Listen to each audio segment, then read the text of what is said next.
강의 자료를 약간 중고생들한테 좀 도움이 될 만한 거를 준비를 하려고 했었습니다. 그러다 보니까 이제 죄송한데 앞에 불 좀 꺼줄 수 있을까요?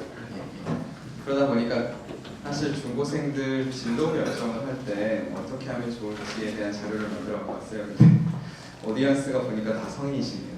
그래서 모르겠습니다. 일단 뭐 자녀를 두고 계실 테니까 혹은 뭐 친척도 있으실 거고 그래서 그냥 참고하시면 좋을 것 같습니다. 그래서 그 제목을 이제 Biointegrated Electronics for Medicine이라고 해놨는데 저희는 이제 휘어지거나 늘릴 수 있는 전자소자를 만드는 일을 하고 있습니다. 그러니까 일렉트로닉 디바이스이거나 옵토일렉트로닉 디바이스인데 이제 그것들을 저희가 늘리거나 휘일 수 있어서 뭐 최근에 이제 플렉서블 디스플레이, 뭐 커브드 텔레비전, 뭐 그다음에 폴더블 디스플레이가 들어간 스마트폰 이런 얘기 나오잖아요. 그런 게 이런 겁니다. 예를 들어서 이게 지금 실리콘으로 만든 저희 실리콘 웨이퍼에 만든 전자소자는 다들 아실 것 같아요, 그죠? 그러니까 삼성에서 크게 이제 전자 칩을 만드는 사업부가 두 개가 있죠. 하나는 메모리 사업부가 있고 다른 하나는 이제 시스템 온 칩. 그래서 뭐 그중에서 제일 크게 하는 사업 중 하나가 이제 애플리케이션 프로세서라고 그 스마트폰에 들어가는 마이크로 프로세서에 해당되는 그런 칩을 만드는 사업부가 있습니다. 그래서 보통 그런 애플리케이션 프로세서나 DRAM 혹은 플래시 메모리 같은 경우는 다 실리콘 웨이퍼 위에 만듭니다. 웨이퍼 이렇게 들고 막 TV에 나오고 막 그러잖아요. 이렇게 동그랗게 생겨서. 근데 이제 그건 다 딱딱한데 그것들을 굉장히 얇게 만들면 저희가 보통 두께가 웨이퍼는 원래 한 1mm 정도 되는데 저희가 한 300나노미터 정도, 1나노미터는 10의 -9승 미터입니다. 그러니까 굉장히 얇죠. 굉장히 얇게 만들어서 그런 실리콘이 휘어지게 만들 수가 있어요. 그러면 실리콘의 그런 고성능은 그대로 유지하면서 이렇게 휘거나 늘릴 수 있게 전자소자를 만들 수가 있거든요. 그 이그샘플이 이런 겁니다. 예를 들어서 이거는 똑같이 실리콘으로 만든 CMOS 전자소자인데 이게 이제 약간 늘어나게 만들 수가 있고 이것처럼 이렇게 휘일 수도 있고요. 이건 접은 겁니다. 지금 이 아주 얇은 글라스예요. 그러니까 바이오랩에서 쓰는 커버 글라스라고 한 100 마이크론, 그러니까 0.1mm, 0.1mm 정도 되는 두께의 글라스입니다. 그 글라스에 이렇게 폴딩을 한 거예요. 그래서 이번에 갤럭시 노트의 변형으로 뭐 엣지라는 게 나왔잖아요. 여기 보시면 엣지가 사실은 아주 샤프하게 이렇게 딱 접혀 있지는 않아요. 그게 이제 삼성에서 기술이 없어서 그렇다기보다는 양산성이 좀 떨어져서, 그러니까 기술은 있는데 양산을 하기가 어려워서 이제 그렇게 한 거거든요. 근데 이게 약간 밴딩을 하는 건 쉽지만 이걸 사실 이렇게 각도를 거의 90도에 가깝게 그렇게 하는 거는 이런 폴더블 일렉트로닉스 기술이 있어야 된다. 그래서 사실 삼성에 쓰고 있는 게 똑같은 기술, 저희랑 똑같은 기술을 쓰거든요. 전자소자가 쉽게 깨지는 그런 유기물, 무기물로 구성되어 있는데 그것들이 접어도 깨지지 않을 수 있도록 이렇게 만드는 그런 기술을 활용합니다. 그래서 저희도 똑같은 그런 기술을 가지고 있습니다. 그 다음에 그게 이제 LED에 응용될 수도 있고요. 뭐 LED는 재료를 바꾸면 빨간색도 만들 수 있고 파란색도 만들 수 있고 화이트도 만들 수 있고 화이트 LED 위에다가 저희가 컬러 필터를 얹으면 거기다 디스플레이를 만들 수도 있고 그래서 이런 기술을 저희가 사용합니다. 뭐 이건 이제 상용 인더스트리에서 활용할 수 있는 그런 기술일 거고요. 근데 사실 저희가 주로 연구를 최근에 많이 하는 분야는 물론 이런 기술 개발도 기본적으로 하지만 이런 것들을 활용해서 의학에 적용하는 일을 하고 있습니다. 그래서 이게 지금 심장입니다. 확대한 뒤에 이제 보여드릴 건데 이제 심장 위에다가 소자를 붙여서 부정맥을 진단하는 거를 하거나 이거 같은 경우에는 이제 심장 표면에 접근을 하려면 여기를 다 째야 되거든요. 그러니까 오픈 체스트 서저리를 해야 되는데 그러면 이제 회복도 되게 오래 걸리고 아프고 막 그러니까 하지 말고 이제 다리 있는 데다 구멍을 뚫어서 혈관을 따라서 이렇게 쭉 올라갑니다. 심장 안쪽으로 들어가거나 혹은 심혈관으로 들어가서 이제 심혈관 질환을 그러니까 뭐 흔히들 동맥경화라고 알고 계시죠. 이제 그러니까 좀 더 전문적으로 표현하면 관상동맥이라는 게 있고요. 심장에 혈액을 공급하는 관상동맥이 막혔을 때 이런 거를 혈관에 넣어서 확장을 하고 거기다 스텐트를 넣고 뭐 이런 일을 합니다. 그래서 이제 그런 걸 할 때 전자 소자를 같이 넣어서 이제 좀 더 다양한 기능을 구현할 수 있도록 하는 그런 소자도 있고, 이건 이제 뇌에서 측정하는 겁니다. 이제 브레인 컴퓨터 인터페이스 연구를 쓸 수도 있고, 혹은 간질. 사실 간질 환자가 얼마나 많으신지 모르시죠? 간질 환자가 정말 많습니다. 그러니까 잘 모르셔서 그렇지 보통 5세 미만 혹은 65세 이상에서 간질 환자가 굉장히 많아서 100명 중 1명 정도 됩니다, 우리나라에서는.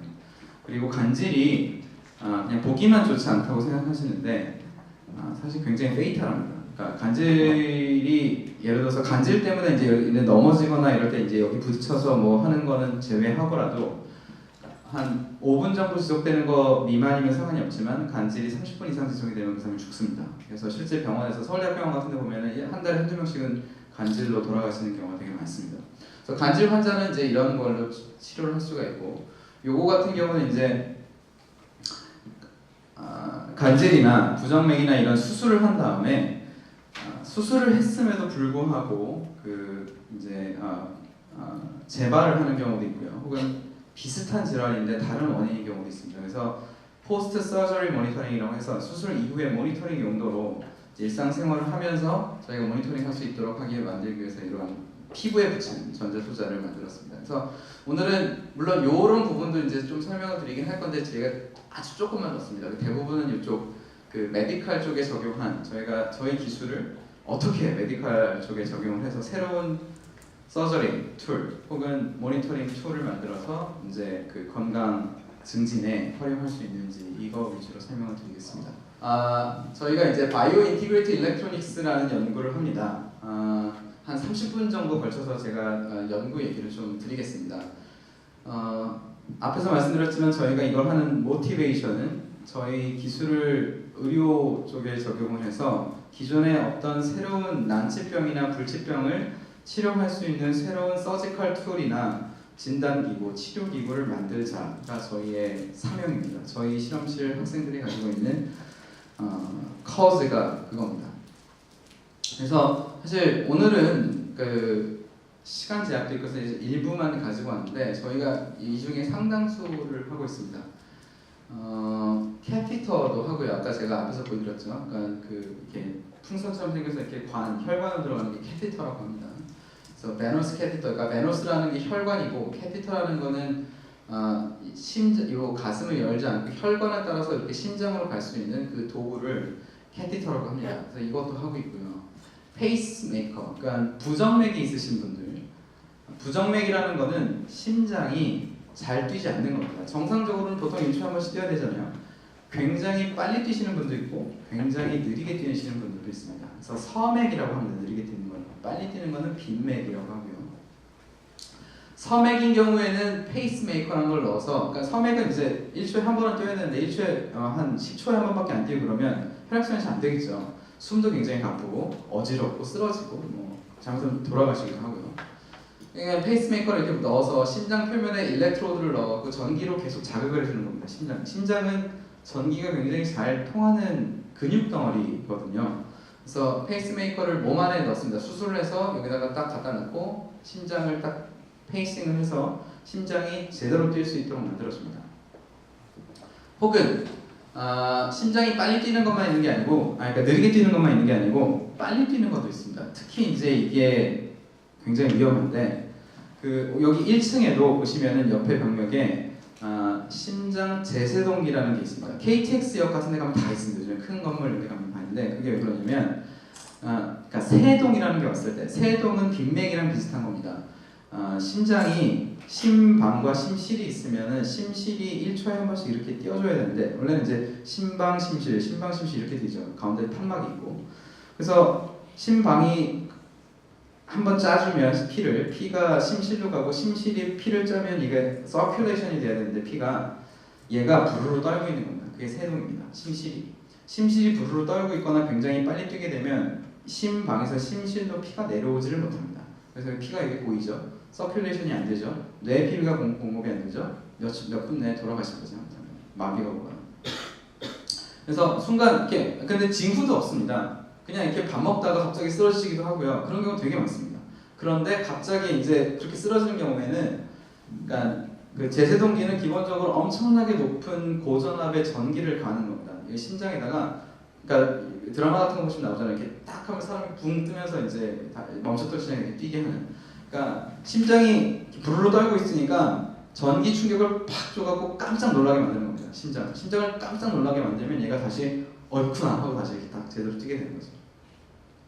근데 그런 경우에는 다행히 이제 응급 치료를 받으면 되지만 아니면 돌아가십니다. 그러니까 이 골든 타임을 넘으면 돌아가시죠. 그래서 그런 부정맥. 그래서 저희 지금 부정맥 좀 이따 부정맥도 말씀드리겠습니다.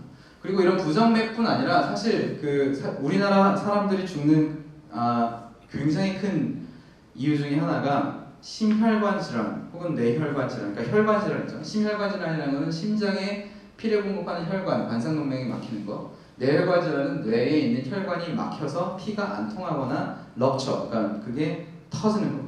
그죠? 그래서 스트로크가 오거나 해서 사실 그 환자 수가 1, 2, 2위를 다룹니다. 그러니까 각각의 암으로 나눈다고 봤을 때 암을 제외하면. 그래서 이 혈관 질환에 대한 거를 굉장히 저희가 봐야 되는데 이제 그런 일도 하고 있고요. 그다음에 약물 전달 시스템, 그다음에 임플란터블 디바이스, 그다음에 그래프트, 컨택 렌스 타입의 이제 디바이스, 또 브레인 스티뮬레이터 이런 일들을 하고 있습니다. 그래서 오늘 이런 심장 질환, 뇌 질환에 대해서 설명을 드리고 이제 저희가 어떤 디바이스로 기존에 있는 병원에서 쓰고 있는 것보다 훨씬 좋은 걸 만들었는지 이런 걸 설명을 드리겠습니다. 왜 플렉서블 일렉트로닉스가 필요하냐? 기본적으로 그런 서지컬 툴들은 다 전기를 측정을 하거나 전기를 가해줘야 되는 기구입니다. 그러니까 심장은 아까 전기가 되게 잘 통하는 근육 덩어리라고 말씀을 드렸고, 뇌도 마찬가지로 뇌파가 결국 전기 신호거든요. 뉴런에서 전기 신호가 파이어링이 되면서 이제 그 뉴럴 네트워크를 통해서 움직이면서 이제 그 뇌가 작동합니다.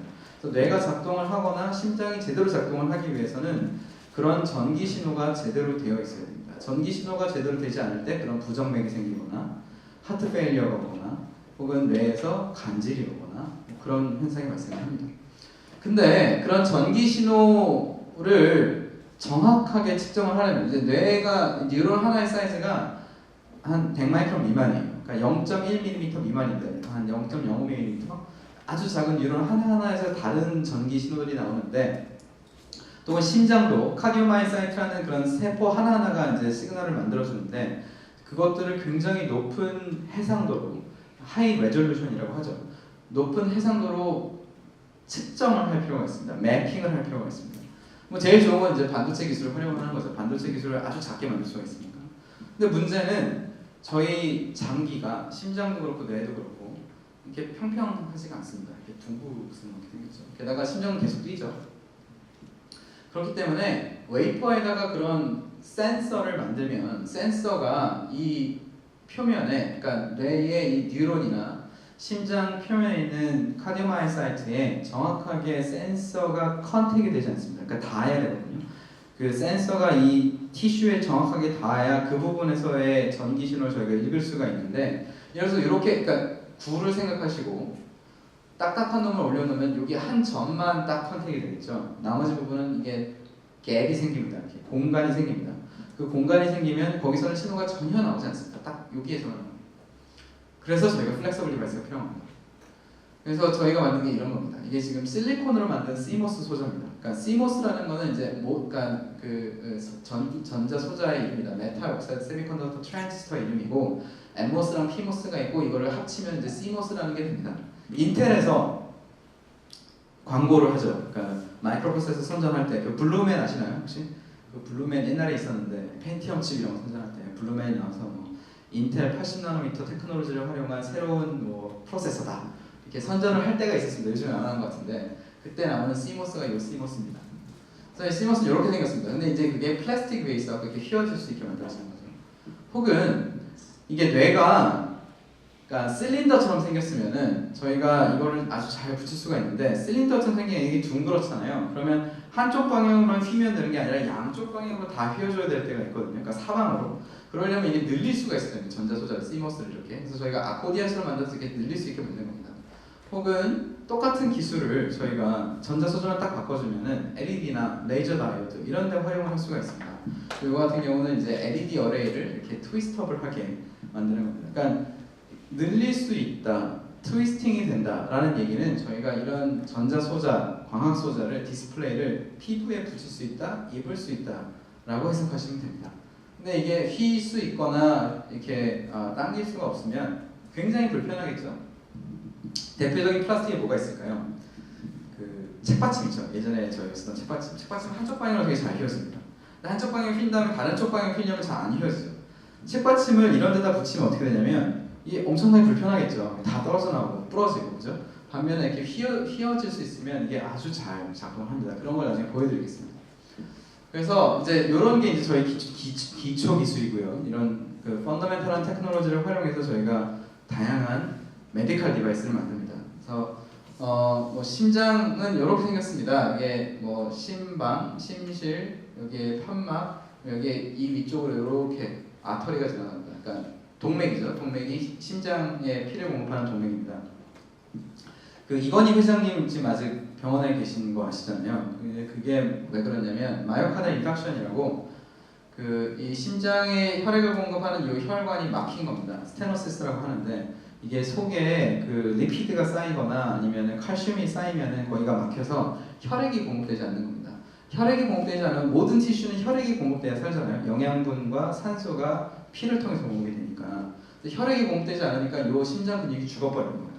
심장 근육이 죽으니 안 뛰죠, 심장이. 그래서 심근경색이 온 겁니다. 그래서 심장이 그러니까 어느 정도는 이게 버티다가 얘가 버티다 그냥 어레스트, 그러니까 딱 멈춰버린 거죠. 하트 페일리어가 온 겁니다. 그래서 또한 부정맥도, 그러니까 부정맥이라는 건 아까 특히 이 벤트리클이 이 심실이 되게 빨리 뛰거나 그랬을 때 이제 굉장히 위험하다고 말씀을 드렸는데 이런 게 생기는 이유도 심장 근육이 일부 죽은 게 생겨서 그런 겁니다. 제가 디테일한 얘기는 안 드리겠습니다. 심장 근육 일부가 죽으면 이런 빙빙 도는 전기 신호가 생기면서 여기가 부르르 떠는 현상이 생겨서 갑자기 사람이 급사할 수 있습니다.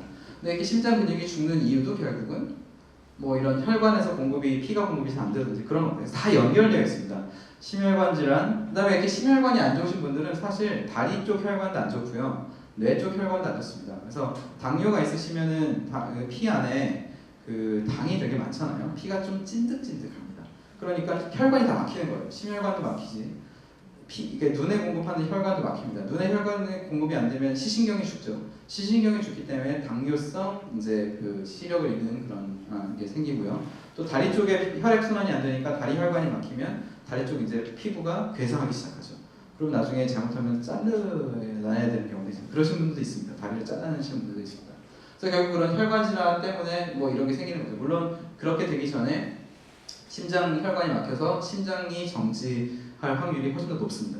그래서 이제 이게 그런 거죠. 그래서 저희가 이런 거를 하는데 이런 부정맥을 그럼 어떻게 잡느냐? 병원에서는 어떻게 하냐면 이런 일렉트로드를 씁니다. 아까 심장은 전기가 잘 통하는 근육 덩어리라고 말씀을 드렸었는데 그 근육 덩어리들에서 이렇게 죽은 근육들이 있고 요 작은 요 사이에 있는 살아있는 티슈 때문에 이런 스월링 팩트가 생기는 거거든요. 그래서 전기로 여기를 억지로 태워버립니다. 그러니까 이 살아있는 티슈를 그냥 죽여버리는 겁니다. 죽이면 아예 여기가 전기가 안 통하니까 이제 이렇게 돌아가면서 이렇게 빙빙 도는 패드는 없어지게 됩니다. 그래서 부정맥을 막을 수가 있거든요. 그래서 치료는 사실 되게 무식하죠. 그러니까 여기를 다 찍습니다. 이 일렉트로드로 심장 표면을 다 이렇게 찍습니다. 다 찍어서 여기는 전기신호 얼마, 여기는 얼마 다 해서 맵을 만듭니다. 지도를 만드는 거죠. 전기신호 지도. 그래서 여기가 전기가 잘 안 통하고 여기는 잘 통한다. 그럼 여기를 지져라. 그래서 이제 전기를 지지는 겁니다.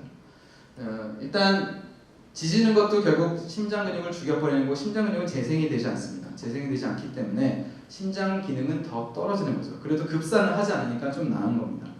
근데 문제는 이런 일렉트로드를 쓰면은 정확하게 맵을 만들 수가 없습니다. 그러니까 이 어디가 잘 전기가 통하고 어디가 안 통하는지 정확하게 만들어야 딱 거기만 골라서 태울 텐데 잘 모르니까 사실 엄청나게 많이 태웁니다. 그 이유가 이런 개복 수술을 하거나 시술을 받았는데 재발하면 곤란하거든요.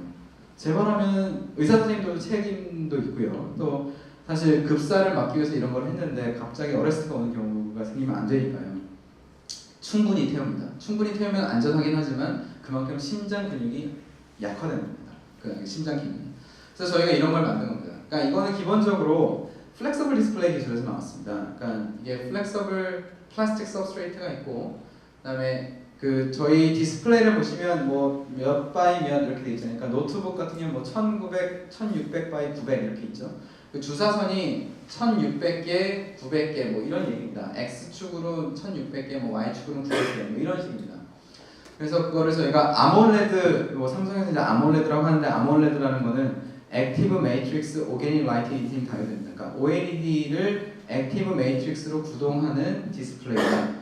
그래서 액티브 매트릭스라는 건 이렇게 트랜지스터가 이 안에 들어가 있고, 이게 지금 확대한 사진입니다. 트랜지스터가 들어가 있고, 하나의 픽셀들을 트랜지스터로 켜줬다 꺼줬다, 키면 이게 만약 디스플레이면 얘를 켜주면 빛이 나오니까 그 픽셀이 켜지는 거고, 끄면 빛이 안 나오니까 그 픽셀이 죽는 겁니다. LCD의 경우는 그렇습니다. LCD는 켜주면 리퀴드 크리스탈 이렇게 딱 쓰면서 빛이 통과해서 RGB 색깔이 나오는 거고, OLED도 마찬가지입니다. 이거를 딱 켜주면 전류가 흐르면서 LED가 켜지는 거죠.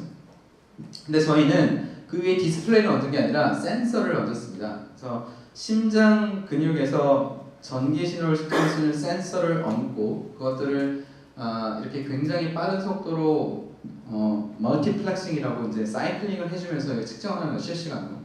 그래서 뭐 이렇게 측정을 합니다. 이제 저희가 돼지 갖고 실험을 한 겁니다. 그러니까 돼지 심장이 사람과 제일 비슷하거든요. 그래서 돼지 심장, 그러니까 물론 이건 개복 수술이죠. 이제 심장 바깥쪽에서 하는 거니까. 보통 에피카디얼 어프로치라고 해서 심장 바깥쪽에서 하는 게 있고, 엔도카디얼 어프로치라고 해서 심장 안쪽에서 하는 게 있습니다. 이건 심장 바깥쪽에서 하는 거고요. 그래서 심장 바깥쪽에서 실시간으로 요 면적에 해당하는 것만큼 저희가 심장 전기 신호를 매핑을 하고 있는 겁니다. 실시간으로. 그다음에 레졸루션이 굉장히 좋겠죠. 아까 그 그냥 일렉트로드 이렇게 생긴 거 갖다 대는 것보다 훨씬 더 정확하게 찾아낼 수가 있습니다. 딱 거기만 찾아서 거기만 딱 태우면 됩니다. 그래서 이게 이제 심전도입니다. 병원에 가시면 심전도 되게 자주 보시죠. 그러니까 응급실만 딱 가도 여기 피부에다가 뭐 컨덕팅한 젤 같은 거, 채권 젤 바르고 전극을 딱 붙이면 거기서 이제 이런 심전도가 나옵니다. 근데 이제 저희는 이 심전도가 이 하나의 픽셀에서 나오는 거죠. 그래서 요거를 컬러로 바꾼 겁니다. 그래서 높은 전위는 이런 색, 낮은 전위는 뭐 이런 색. 그래서 이제 이걸 컬러로 이렇게 실시간으로 볼 수가 있는 겁니다. 부정맥을 일으키는 부분이 여기에 딱 있으면 여기만 색깔이 딱 다릅니다. 그래서 거기만 딱 찾아내서 하이드로전을 거기만 딱 태우면 됩니다. 그러니까 기존에는 여기를 정확히 못 찾으니까 이만큼을 태워버리던 거를 이제 여기만 딱 태우면 되는 거죠. 굉장히 좋은 그런 기술이라고 할 수가 있습니다. 그리고 그 아까 말씀드린 것처럼 이런 관상동맥이라는 게 있습니다. 이제 코로나리 알터리라고 하는데, 이 알터리가 막히면은 아까 말씀드린 것처럼 이제 피가 심장 근육에 공급이 되지 않고, 그래서 심장 근육들이 괴사하죠. 그걸 심근경색이라고 합니다. 그다음에 그게 심화되면 하트 페일리어가 옵니다. 심정지가 오죠. 그래서 이제 그거를 치료하기 위해서 이제 하는 것 중에 하나가 막힌 혈관을 다시 뚫어주면 되겠죠. 이걸 뚫기 위해서 이런 캐티터를 넣습니다. 이런 캐티터를 이제 다리에다 넣습니다. 다리 혈관을 통해서 이렇게 쭉 혈관을 따라 올라가서, 걔가 만약에 아까 부정맥 같은 걸 치료하려면 여기로 들어가는 거고요. 이 혈관 질환을 치료하려면 이렇게 돌아와서 이렇게 들어갑니다. 보통 오른쪽으로 많이 들어가고요. 왼쪽으로도 들어가는 경우도 있습니다. 보통 오른쪽으로 많이 들어가죠. 그래서 여기로 이렇게 들어가서 이게 이제 혈관 안쪽에 이제 엄청나게 이물질들이 쌓여 있는 겁니다. 지방질, 칼슘 덩어리, 뭐 이런 게 쌓여져 있고요. 그래서 그러니까 담배 피시고 술 드시고 하시면 이제 이런 게 되게 많이 쌓입니다.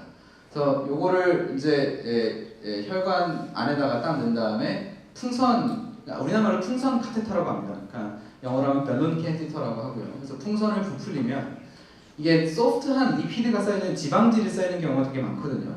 그래서 지방질이 이렇게 압축이 됩니다. 컴프레션이 됩니다. 압축이 되면서 이제 여기가 혈관이 다시 넓어지죠. 넓어진 상태로 저희가 스텐트를 넣고 나오면 됩니다. 근데 이 과정이 사실 쉽지가 않습니다. 그러니까 이거를 아주 정확한 압력으로 딱 혈관을 확장해야지, 이게 막힌 혈관을 너무 많이 확장하면 혈관이 터질 수가 있고요. 막힌 혈관을 조금만 그렇다고 하면은 얘가 여기를 건드려 놓으면은 이 덩어리가 떨어져 나오는 경우도 있고, 혹은 갑자기 여기가, 그러니까 시술을 하자마자는 일단 딱 확장이 됐다가 리스테노시스라고 해서 굉장히 빠른 속도로 다시 막히는 현상이 발생할 때가 있습니다. 그러니까 이걸 잘못 건드려 놓은 거 쉽게 생각하면. 그럼 이런 큰 덩어리가 떨어져 나오면 어떻게 되냐면 버너러블 플렉이라고 하는데, 걔네가 딱 떨어져 나오면 이제 그게 다 뇌로 들어갑니다. 뇌로 가면 이제 잘못하면 스트로크가 오죠. 그런 굉장히 위험한 문제가 생길 수가 있습니다. 그래서 사실 굉장히 정확하게 그 프레셔 혹은 여러 센서로 모니터링을 할 필요가 있고요. 또한 혈관 확장뿐 아니라 이런 그 부정맥도 심장 여기 다 열지 말고 이제 심장 안쪽으로 들어가서 이제 캐티터를 가지고 할 수도 있거든요. 특히 이거 가장 큰 장점이 시술 받으시고 다음 날 퇴원할 수 있습니다. 하루 만에 퇴원할 수 있습니다. 그러니까 시술 비용 짧습니다. 근데 이제 문제가 뭐냐면 얘도 그렇고 앞에 얘도 그렇고 이제 안 보입니다. 몸 안에 들어가 있으니까 당연히 안 보이죠. 안 보이니까 이거를 엑스레이를 봅니다. 지금 엑스레이를 보고 있는 겁니다. 플로로스코피라는 엑스레이를 보고 있고 이동형 엑스레이를 보고 있고 그다음에 엑스레이를 찍으면 당연히 뼈 나오죠. 저희 뼈 부러지면 정형외과에서 엑스레이 찍잖아요. 그것처럼 뼈는 나오는데 심장이 안 보입니다. 잘. 그러니까 뭐 이렇게 약간은 보이는데 거의 잘 안 보입니다. 원래는 이 캐테터도 안 보입니다. 안 보이는데 저희가 컨트라스트 에이전트라고 조영제를 가지고 이 풍선을 확장을 시켜주면 조영제 때문에 풍선의 모양은 나옵니다. 근데 문제는 그 심장 근육 대비 어디에 있는지가 나오지가 않는 거죠. 시술하면 이렇게 이게 지금 약간 돼지를 가지고 하고 있는 건데 동영상이 멈췄네요. 네, 컴퓨터가 멈춘 것 같은데. 예, 되고 있습니다. 예. 사람이 실제로 시술을 받는 그 테이블에서 하고 있는 겁니다. 이런 플로로스코피라는 게 이제 엑스레이고 여기 이렇게 돌아가고 돼지가 사실 이렇게 머리가 이쪽에 있습니다. 그래서 심장이 한 이 정도에 있는 거고요. 돼지 다리 근처에서 구멍을 뚫고 혈관을 통해서 이렇게 집어넣습니다. 집어넣으면 이 여기 쭉 따라서 이 위까지 올라가는 거예요. 굉장히 깁니다. 사람 이걸 생각하시면 거의 1m로 올라가야 됩니다. 굉장히 얇은 캐티터가. 그래서 이렇게 들어가고 아까 이게 반짝 보였던 게 반짝 보였던 게 이제 이게 빨간색이 조영제입니다. 조영제를 딱 넣으면 이렇게 보이죠. 캐티터의 모양과 뼈는 보입니다. 근데 심장 모양이 보이지 않습니다. 이게 문제가 뭐냐면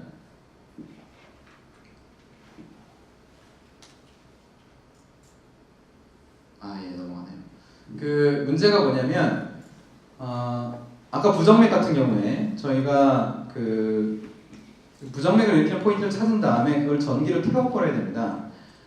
눈으로 보면서 태우면 물론 정확하게 태울 수가 있죠.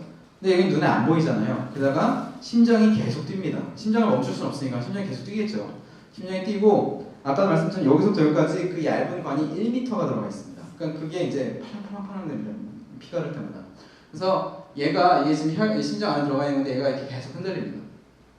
그래서 전기를 태우는 동안에 심장 근육을 정확하게 태워야 되는데 일단 위치가 왔다 갔다 하죠.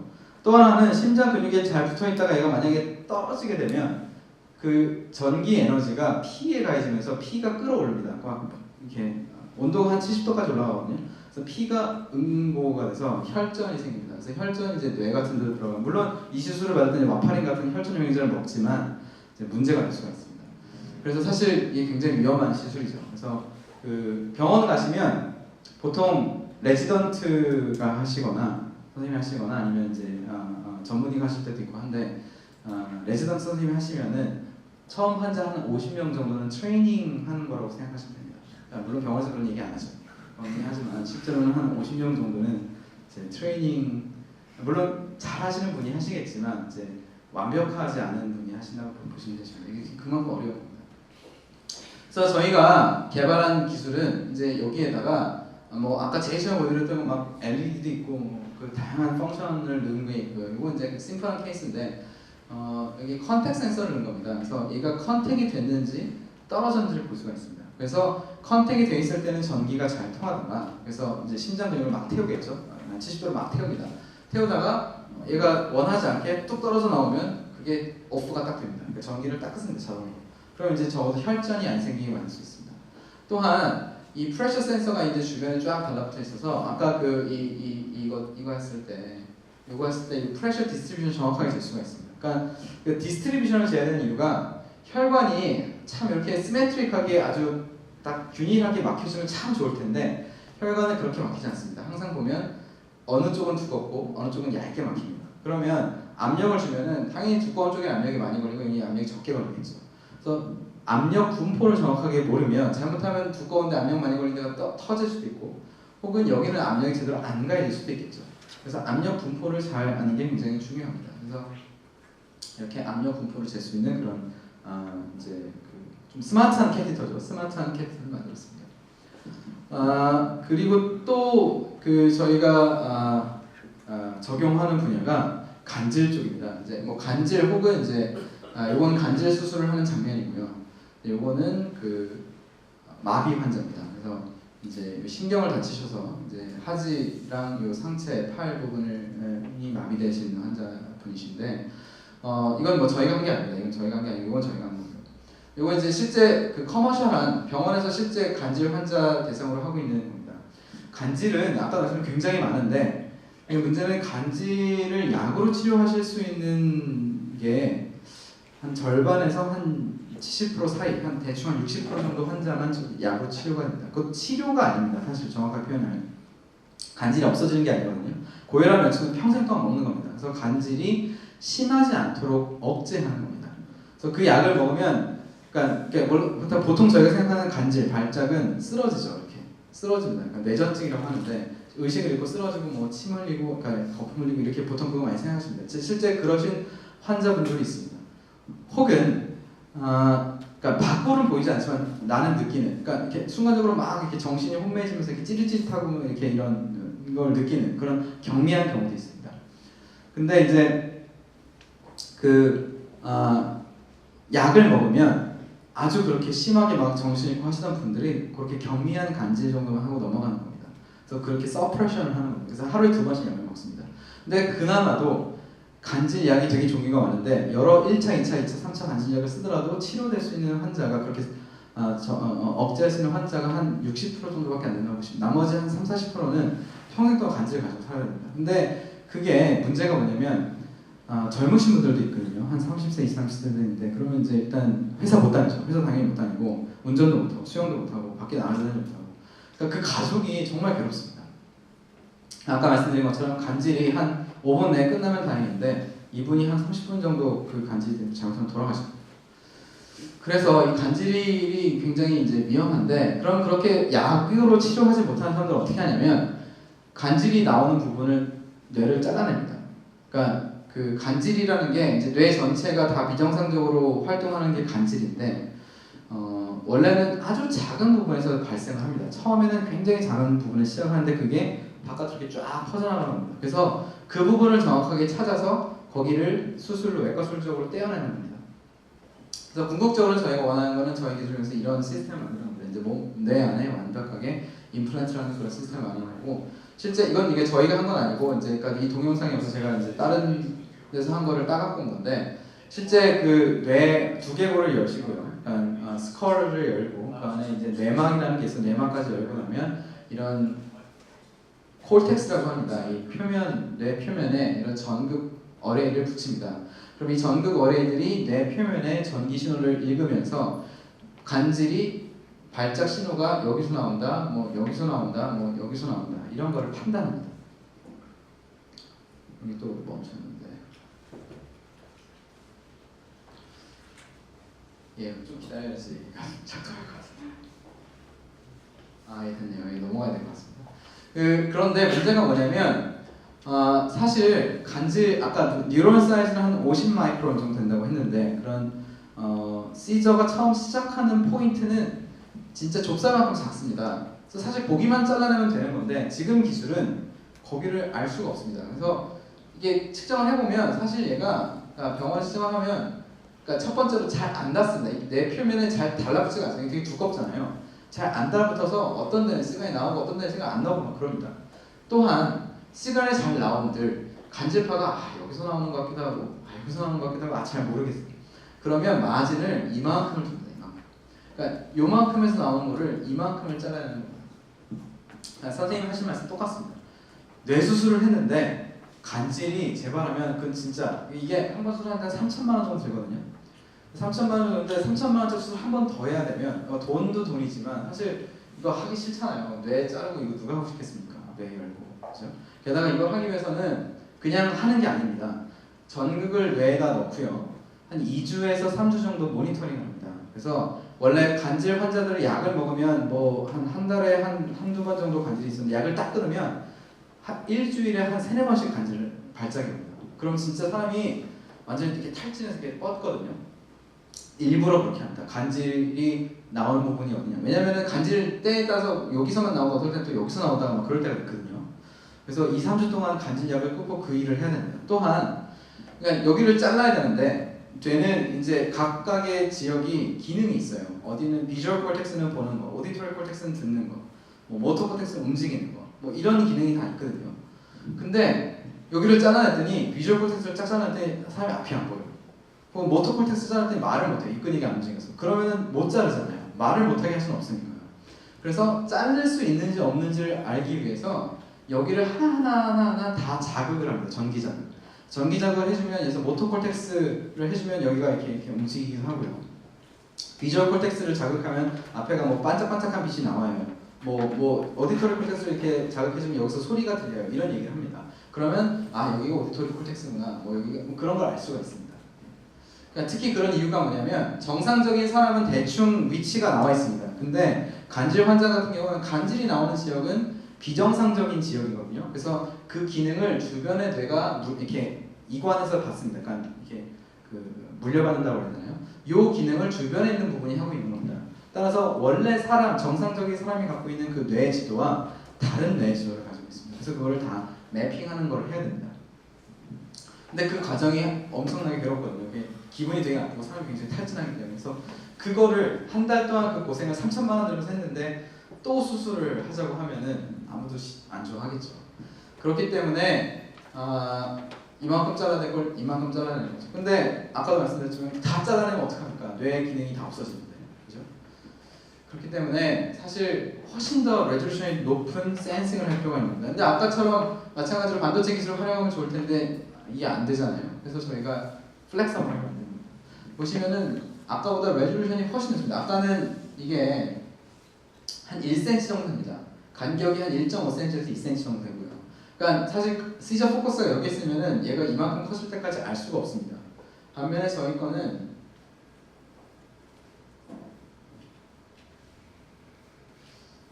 넘어가네요. 저희 거는 이게 한 500 마이크론, 그러니까 0.5mm 정도 됩니다. 0.5mm. 그러니까 사실 수술이 그것보다 더 잘 따라올 수가 없거든요. 수술하는. 근데 물론 이제 그러니까 수술이 못 따라오더라도 이 레졸루션이 되게 좋으면 그 부분을 정확하게 찾아낼 수가 있으니까 또 기작을 정확하게 알아낼 수가 있고 또 굉장히 좋은 겁니다. 그래서 이게 저희가 비주얼 콜텍스에 얹은 거고요. 그러니까 고양이 갖고 실험을 한 겁니다. 그래서 고양이가 안경을 쓰고 있고요. 안경을 모니터를 바라보고 있고 모니터를 켜주면은 이렇게 반짝반짝반짝합니다. 그래서 반짝반짝한 빛이 요 시신경을 자극하면 시신경에서 나오는 시그널들을 저희가 요 비주얼 콜텍스에서 측정을 하는 겁니다. 이렇게 이런 레졸루션을 측정을 할 수가 있는 겁니다. 실제 측정을 해보면 이게 그러니까 EEG가 뇌파입니다. 뇌파고 I는 인트라크레니얼입니다. 크레니움이라는 게 두개골입니다. 그래서 두개골 안쪽에서 측정하는 뇌파라는 뜻입니다. 그래서 이게 커머셜한 아까 보여드린 그걸로 찍은 거고요. 이건 저희 걸로 찍은 겁니다. 보시면 이게 매칭이 되고 있는 건데 이게 간질파가 딱 시작되면 여기서 이제 간질파가 시작되기 시작한 겁니다. 근데 1번, 2번, 3번, 4번 조언이 있는데 각각의 조언이 차이가 없습니다. 이게 뭐 구분이 안 됩니다. 근데 실제로는 다 다른 파가 나오는 거거든요. 그래서 여기랑 여기서는 한쪽 방향 이렇게 훑고 지나가는 파가 나오고 여기에서는 이제 시계 방향으로 도는 파가 나오고 여기에서는 지금 여기인데 반시계 방향으로 이렇게 도는 파가 나옵니다. 이게 되게 중요합니다. 그래서 반시계 방향으로 도는 파형이 20번 이상 반복이 되면 그 환자는 간질이 될 가능성이 되게 높습니다. 그러니까 물론 이건 저희가 간질 환자가 아니라 그 다른 뇌질환 환자한테 적용했을 때, 물론 간질 환자 같은 경우는 이 파형을 보기 전에 그 간질 처음 시작되는 포인트를 찾는 게 먼저겠죠. 그래서 그 부분을 정확하게 잘라내는 게 먼저고요. 근데 이게 간질이라는 게 그러니까 간질이라는 거는 발작이 재발하는 게 간질입니다. 그러니까 2번, 3번 나오는 게 간질입니다. 발작이 딱 한 번 생겼을 때 안 생기게 만들면 간질이 되지 않습니다. 예를 들어서 어릴 때 아이들이 열성 경기를 하는 경우가 있습니다. 그러니까 열이 막 되게 많이 올라서 경기를 하는 경우가 있습니다. 근데 그 경기를 가만히 둬서 경기가 2번, 3번 반복이 되면 간질이 될 가능성이 되게 높습니다. 혹은 어른인데 뭐 뇌염이 있거나 뭐 뇌막염이 있거나 뇌수막염이 있거나 혹은 그 교통사고로 이제 머리에 충격을 받거나 뭐 자전거 타다 넘어지셔서 이제 뇌출혈이 있거나 그러면 뇌에 상처가 생깁니다.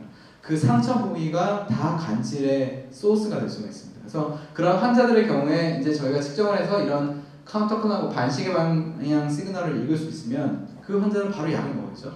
그래서 발작이 한 번 있더라도 다시 발작이 안 일어나게만 해주면, 혹은 발작이 일어나기 전에 미리 약을 먹으면 그 사람은 절대 간질이 안 생깁니다. 그래서 물론 계속 먹어야 되는 건 아니고 한 3년 정도 저희가 트래킹을 합니다. 3년 정도 약을 먹으면 간질이 안 일어날 가능성이 굉장히 높아집니다.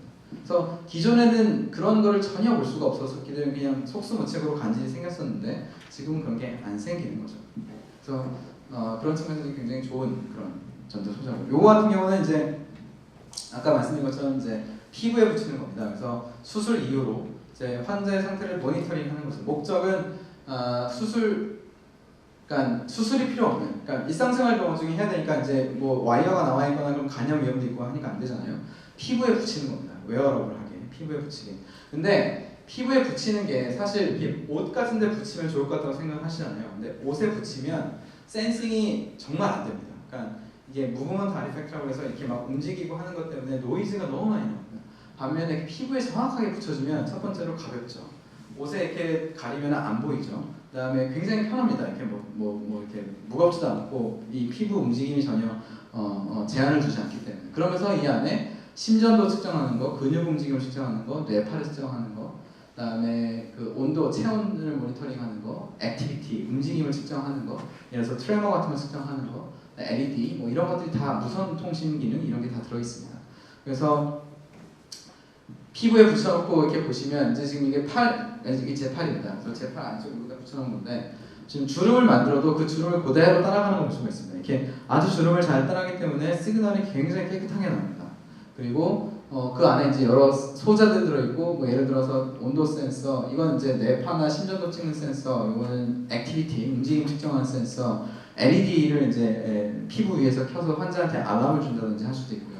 그다음에 이거 같은 경우는 이제 솔라셀입니다. 그래서 이제 외부에 나갔을 때는 파워를 햇빛으로 만들고 실내에서는 무선으로 파워 전송해서 이제 파워를 공급한다. 그리고 이제 이거를 어디다 붙이냐에 따라서 조금 기다려서 넘어갈 것 같습니다. 어디다 붙이냐에 따라서 이제 다양한 시그널이 나오는데, 예를 들어서 심장, 그러니까 요 가슴 부분에다 붙이면은 저희가 심전도를 찍을 수가 있고요. 이거를 다리에다 붙이면 걸을 때마다 다리 근육의 움직임을 측정할 수 있습니다. 그래서 게이트 모니터링을 할 수가 있고, 그러니까 다리 걸음을 모니터링할 수가 있고, 요거 같은 목에다 붙인 겁니다. 그래서 후두암 수술하신 분들은 후두를 절제하면은 여기 구멍이 뚫리죠. 그래서 말씀을 못 하십니다. 바람이 이쪽으로 새니까 말씀을 못 하시는데 사실 여기 근육들은 다 살아있거든요. 그래서 이 목 근육의 움직임을 측정을 하면 서로 다른 단어를 얘기할 때 각각 움직임의 목 근육 움직임의 차이를 저희가 측정할 수가 있습니다. 그래서 거꾸로 artificial voice generation 할 수가 있는 거죠. 그러니까 음성을 만들어낼 수 있는 겁니다. 그래서 그러니까 사실은 이걸 모든 단어에 대해서 그런 데이터베이스를 다 만들어야 되는 거고, 저희는 4개의 단어만 딱 했습니다. up, down, left, right라는 4개의 단어를 얘기를 할 때 그 목근육 움직임 측정을 하고, 그걸 가지고 그러니까 게임 컨트롤, 그러니까 뭐 이런 마우스나 조이스틱이나 이런 걸 쓰지 않고 게임을 컨트롤하는 걸 썼습니다. 그러니까 사실 마이크로소프트 같은 데서는 이제 이런 데 관심이 되게 많습니다. 위 같은 거 아시죠? 이게 뭐 조이스틱 들고 막 테니스 치고 하잖아요. 이제 그런 거 근전도, 이 근육의 움직임이나 말로써 이제 게임을 컨트롤하는 그런 걸 이제 할 수가 있습니다. 그리고 뭐 뇌파도 당연히 측정할 수 있죠. 이제 이마에다 붙이면 이제 뇌파도 측정할 수가 있습니다. 그래서 아주 뭐 뇌파 잘 측정이 되고요. 근데 이제 결국 이렇게 모니터링을 한 이유는 저희가 재발을 했을 때, 그러니까 심전도, 그러니까 부정맥이나 아까 간질 같은 경우는 굉장히 어전트한 그런 질병인데 어큐트한 치료가 필요하고요. 근데 그런 환자들에 대해서 저희가 모니터링만 할 게 아니라 모니터링 한 걸 가지고 결국 이제 테라피를 하려고, 치료를 하려는 게 저희 목적입니다. 근데 그걸 하려면 당연히 그 3개월 정도 모니터링하는 데이터를 저장을 해야 되겠죠. 메모리 소자에다가. 그래서 메모리 소자에다가 그 데이터를 저장하는 게 들어가야 되고, 그 저장된 데이터를 바탕으로 저희가 패턴 분석을 하는 게 중요합니다. 이게 되게 중요합니다. 그러니까 환자마다 사실 그 심전도나 이런 베이스라인은 다 다르거든요. 그래서 어떤 환자는, 근데 문제가 뭐냐면 이 심전도가 점점 좀 나빠지느냐, 뇌파가 점점 좀 나빠지느냐, 아니면 점점 좋아지느냐, 이런 트렌드가 중요합니다. 그러니까 그 베이스 처음 스타팅 포인트가 하는 게 아니라 변화 정도가 어떻게 되는지가 중요한 건데, 이제 그걸 보려면 당연히 데이터 저장이 돼야 되겠죠. 그 다음에 그래서 패턴 분석을 한 다음에 이 환자의 상태가 점점 안 좋아지면 당연히 약을 줘야죠. 약을 아주 똑똑하게 줘야 됩니다. 똑똑하게 부작용 없이. 약을 너무 많이 주면 부작용이 생길 수도 있고 약을 안 주면 증세가 심하다니까. 그래서 약을 똑똑하게 줘야 되고요. 그다음에 그걸 저희는 이제 그 피부를 통해서 약을 주게 되고요. 그래서 피부를 통해서 약을 주어서 이제 그거를 이제 질병을 완화시키고 그 다시 센싱을 다시 해서 증세가 완화되면 뭐 그 거꾸로 피드백을 줘서 이제 약물 들어가는 양을 줄인다든지 뭐 이런 시스템을 저희가 생각을 했습니다. 그래서 요 시스템을 가지고 저희가 생각했던 병은 파킨슨스 디지즈입니다. 이 동영상인데 안 움직이네요.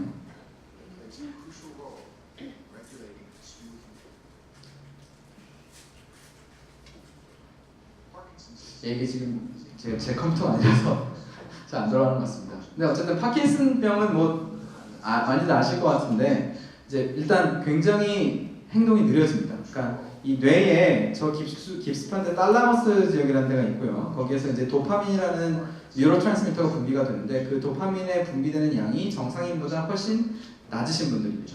그래서 그게 훨씬 이게 프로그레스 디지즈고요. 나이가 들면 들수록 점점 심해지는 병이고 그래서 보통 노년층에서 굉장히 이런 질병이 많죠. 그다음에 이런 도파민 분비량이 안 되면 근육을 제대로 컨트롤할 수가 없습니다. 그래서 뭐 지금 원래 이 환자는 엄청나게 손을 떨고 있습니다. 수전증처럼 손을 굉장히 많이 떨기도 하고요. 그러면서 또 이게 굉장히 느립니다. 이게 굉장히 속도가 느리고 그다음에 뭐 그 이렇게 비비 꼬이는 디스토니아 같은 현상도 있고요. 그래서 사실 이 환자들은 뭐 대인 기피증도 생기시고요. 뭐 대표적인 이제 레이건 대통령이 이 파킨슨 디지즈 걸리셨었죠, 미국에. 그리고 이 파킨슨 디지즈는 치료하는 약이 있습니다. 레보도파라는 약이 있고요. 이 약은 기본적으로 이런 떨리는 현상이나 이렇게 뒤틀리는 현상을 방지하는 역할을 합니다. 근데 문제가 이 약에 부작용이 좀 있습니다. 그래서 약효가 떨어지면, 혹은 약을 안 먹으면 이제 이런 그러니까 이런 그 떨림이나 그러니까 이런 이 트레머나 디스토니아처럼 이게 파킨슨 디지즈의 증세가 나타나고요. 약을 먹으면 이게 순간적으로 도파민 분비량이 확 올라갑니다. 그래서 일반적인 수치보다 더 높아지게 됩니다. 이게 사실 당뇨병이랑 좀 비슷합니다. 당뇨병도 그렇거든요.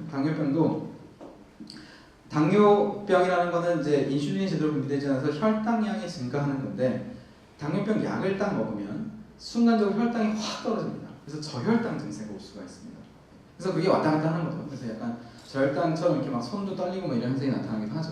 마찬가지입니다. 이것도 약을 딱 먹으면 순간적으로 확 올라가면서 굉장히 막 앵자이티라고 되게 불안하고 불면증도 생기고 이제 그런 기분도 되게 안 좋고 이런 우울증도 오고요. 이런 현상이 생기게 됩니다. 그래서 사실 제일 좋은 거는 정확하게 요만큼 컨티뉴어스하게 약물을 딱 넣어주는 게 좋겠죠. 환자의 상태에 맞춰서. 그래서 그걸 하기 위해서 저희가 이런 시스템을 만든 겁니다. 이제 센서가 있고요. 이 센서는 이런 트레머나 디스토니아 이런 뒤틀림 같은 근육의 움직임을 측정을 합니다.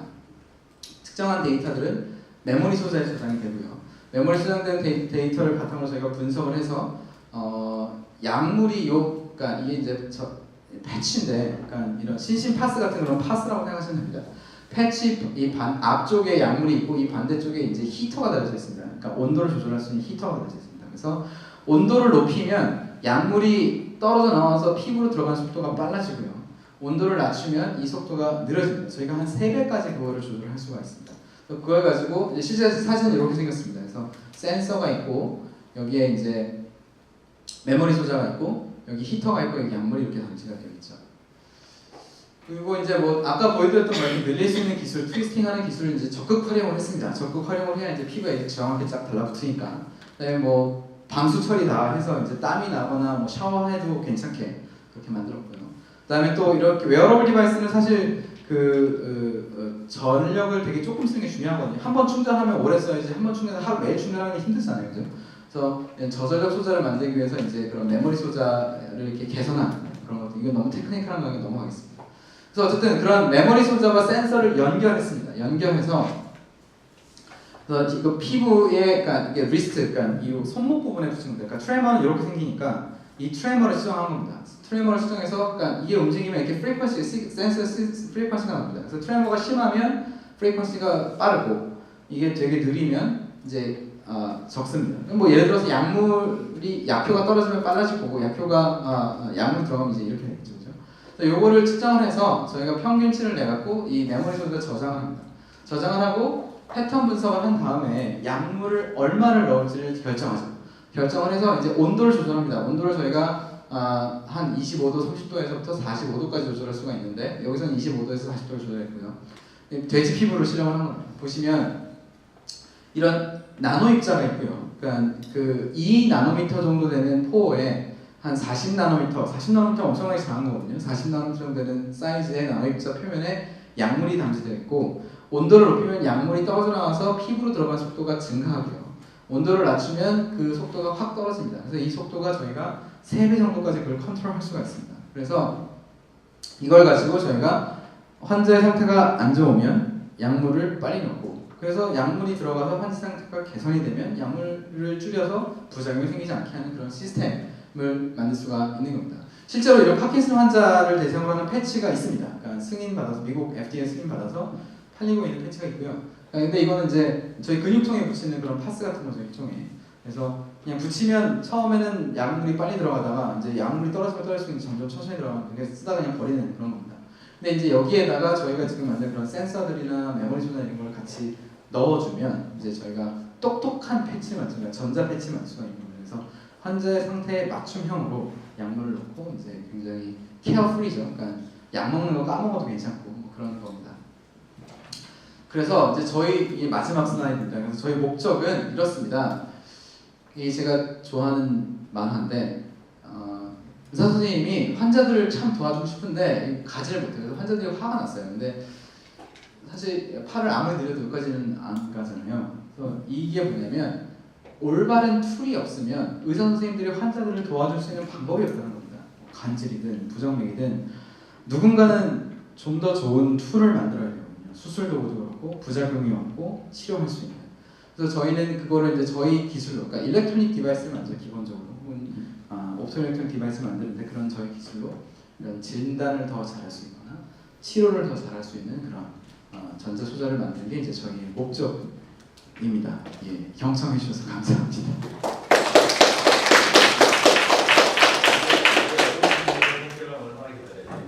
네, 세상에 있습니다.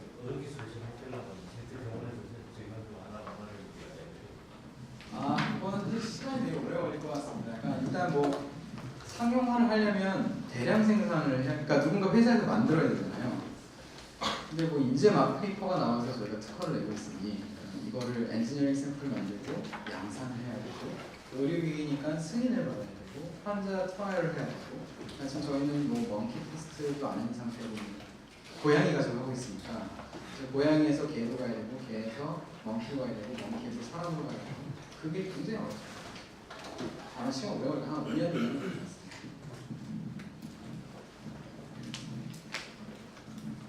혹시 질문 있으신가요? 네. 유튜브나 아니면 인터넷에서 이런 무슨 영상이나 아니면 찾아보려면 키워드를 뭘로 넣어야 돼요? 글쎄요. 예, 뭐 플렉서블, 그러니까 영어로 치시는 게 사실 더 많이 나올 것 같고요. 뭐 플렉서블 일렉트로닉스 치시면 아무래도 제일 많이 나오지 않을까요? 플렉서블 일렉트로닉스. 혹은 임플란터블 디바이스. 임플란트를 한다는 게 이제 치과에서 임플란트 하는 것은 이게 몸에 넣는 게 임플란트입니다. 임플란터블 디바이스 이렇게 치시면 나올 것 같습니다. 보통 예를 들어 심장마비나 고혈압을 쓰러지면 어머니 수술하잖아요. 근데 이제 아까 말씀드린 부분 정확한 부분을 떠올려야 되는데 너무 많이 떨어져서 수술을 했는데 뭐 한쪽 팔을 못 쓰고 수술을 했는데는 말을 잘 못하고 그런 얘기입니다. 스트로크랑은 좀 다릅니다. 그러니까 스트로크가 오면 그러니까 뇌혈관이 막혀서 오는 경우는 이미 이 팔을 담당하는 모토콜텍스 부분이 다 죽은 겁니다. 뇌도 마찬가지로 재생이 안 되거든요. 그래서 그거는 거기서 가만히 두면 죽죠. 근데 죽지 않게 수술을 해갖고 살리긴 했지만 여기는 여전히 못 쓰는 겁니다. 근데 뇌는 신기하게 재생은 되진 않는데 다른 지역이 그 역할을 하게 만들 수는 있습니다. 그래서 저희가 물리치료를 하는 겁니다. 그래서 억지로 내가 이제 환자가 이 생각을 해야 된다. 내가 팔을 움직이겠다라는 생각을 하면서 물리치료사가 그걸 억지로 이렇게 움직여주면은 그걸 아주 오랫동안 하면 이제 뇌신경이 주변 지역이 그 기능을 이제 맡아서 하는 겁니다. 그래서 이제 할 수가 있죠. 근데 이제 이걸 하다가도 물론 안 하면, 그러니까 물리치료를 매일 받아야지 하다가 그만두면 다시 붓습니다. 그러니까 원래대로 돌아가니까. 그래서 스트로크는 그런 거고요. 잘라내는 거는 간질인데 잘라냈을 때 부작용이 있습니다. 보통은 그러니까 뭐 팔을 못 움직이게 하는 건 안 자릅니다. 그러니까 원래 정상적으로 움직이다가 막 팔, 다리 못 쓰면은 좀 괴롭잖아요. 그래서 그렇게는 안 하고요. 어느 정도냐면 기억 능력이 좀 떨어지거나 인지 능력이 떨어질 수가 있고요. 언어 능력이 떨어질 수가 있습니다. 그러니까 말을 어눌하게 할 수가 있고요. 그러니까 발음이 정확하지 않을 수가 있고, 피부 이게 이제 움직임이 막 되게 부자연스러울 수가 있고, 그 정도 부작용이 있습니다.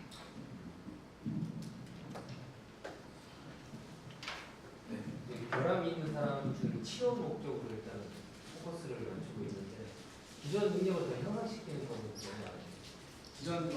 기존 능력을 향상시키는. 그러니까 저희가 기존 거를 더 향상시키기 위해서 이렇게 새로운 컨셉을 만드는 거죠. 그러니까 기존 거 사실 아까 예를 들어서 간질. 그러니까 저희가 이 발표를 서울대학교 신경과나 순환기 내과에서 발표를 하면은 선생님들이 엄청나게 좋아하십니다. 아 이거 당장 적용하자. 뭐. 근데 물론 안 될 일이죠. 뭐 동물 시험도 안 했는데. 그게 뭐냐면 그 미국에 그러니까 간질, 에필랩시를 하는 그 의사 선생님들의 모임이 있습니다. 그러니까 학회죠. 아메리칸 에필랩시 소사이티라고 있는데 이제 거기에서 발표를 했는데 그 사람들이 이걸 딱 보면서 말하는 게 우리가 30년 동안 그 툴을 만들려고 노력을 했는데 30년 동안 나아진 게 하나도 없었다. 근데 이게 정말 획기적인 기술이 나왔다. 이렇게 얘기를 합니다. 그러니까 기존 기술을 아무리 개발하려고 해도 그게 넘지 못하는 벽이 있었던 거죠. 근데 이제 그게 이제 개선이 되는 완전 획기적인 거. 물론 획기적인 만큼 너무 급격하게 변했으니까 저희가 점검하고 나가야 될 게 되게 많습니다. 특히 몸 안에 넣어야 되기 때문에 부작용이 있으면 안 되니까 그 동물 실험 같은 걸 아주 철저하게 하고 넘어가야 되는 게 있죠. 그렇습니다. 그러니까 제 말씀은 주로 이렇게 몸을 납작해가지고 센싱하는 거에 좀 많이 연구를 하고 계시는 것 같은데 어떤 부분을 자극해가지고 더 나은 능력을 예를 들어서 운동 선수가 근육 고통을 느끼게 하는 부분을 갖다가 일시적으로 마비시키면 보다 오래 뛸 수 있고 그렇잖아요. 그런 거에 좀 적응하시는지. 비슷한 걸 합니다. 그런 건 안 하고요. 그러니까 그러니까 사실 그건 상용화된, 그러니까 팔기 위한 목적인 것 같은데, 그러니까 저희가 재활 치료를 위한 걸 만들고 있습니다. 그러니까 사실 이번에 페이퍼가 하나 억셉트가 돼서 네이처 자매즈 억셉트가 돼서 이제 얘기를 할까 말까 제가 안 갖고 왔는데, 예를 들어서 마비 환자를 전기 자극을 해주면 이걸 이렇게 움직이게 만들 수가 있습니다. 보통 이렇게 팔다리가 마비된 거는 물리치료를 해야 됩니다. 하지만 손가락이 마비된 거 정도는 전기 자극으로 제거를 할 수가 있거든요. 근데 그거를 이제 손가락이 제대로 안 움직이면 사실 되게 불편합니다. 그러니까 일단 다리가 먼저죠. 그러니까 못 움직이면 환자 전체 상태 건강이 너무 안 좋아지니까 일단 움직여야 되니까. 그래서 다리랑 팔 같은 경우는 뭐 로봇도 쓰기도 하고 사람이 붙어서 억지로 움직입니다. 하지만 일상생활을 생각한다 그러면 손가락이 안 움직이면 물도 못 먹고요. 뭐 이렇게 누르지도 못하고 되게 불편해요. 이제 그런 용도로 하는 거를 저희가 만들고 있고요. 혹은 뭐 의수를 만듭니다. 그러니까 아까 팔 잘리신 분 보여드렸잖아요. 다리 그러니까 그런 게 있다고 말씀드렸잖아요. 근데 그게 의외로 되게 많습니다. 그러니까 저희는 보통 그러니까 미국에서는 군인들 대상으로 하는 게 많고요. 국방부에서. 근데 우리나라는 뭐가 많냐면 전기 감전사. 그러니까 감전하면 이제 이렇게 잘라내는 경우 태워서 사서. 혹은 아까 당뇨 때문에 이제 다리 잘라시는 분들. 이런 분들 이제 의족을 써야 되는데 보통은 모양만 있습니다. 아직까지는 다 이렇게 그냥 움직이지 않는. 최근에는 뭘 하고 있냐면 여기에 로봇을 달아서 로봇손이죠. 그래서 이걸 신경에 연결합니다. 그래서 사람이 한 6개월 정도 트레이닝을 받으면 그러니까 머리 생각을 해서 이제 이걸 쥐고 뭐 먹고 이런 게 가능한 정도 걸렸습니다. 저희가 하는 거는 그런 기계공학에서 이미 하는 거는 옛날부터 많이 했었고요. 거기에 이제 인공 피부를 만드는 걸 합니다. 그래서 사람 손은 사실 되게 많은 기능을 하거든요. 이렇게 프레셔도 느낄 수 있고, 이렇게 했을 때 스트레인도 느낄 수 있고, 온도도 느낄 수 있고, 그다음에 뭐 젖은 거, 젖지 않은 거 이런 습도도 느낄 수 있잖아요. 그래서 그런 걸 다 느끼게 해줄 겁니다. 그러면 그거를 신경에 연결합니다. 신경에 연결할 때 자극을 하는 거죠. 그런 센싱한 거를 저희가 센서로 센싱을 하고 신경에 자극해서 그게 뇌로 가게 하는 뭐 그런 시스템도 만들고 있습니다.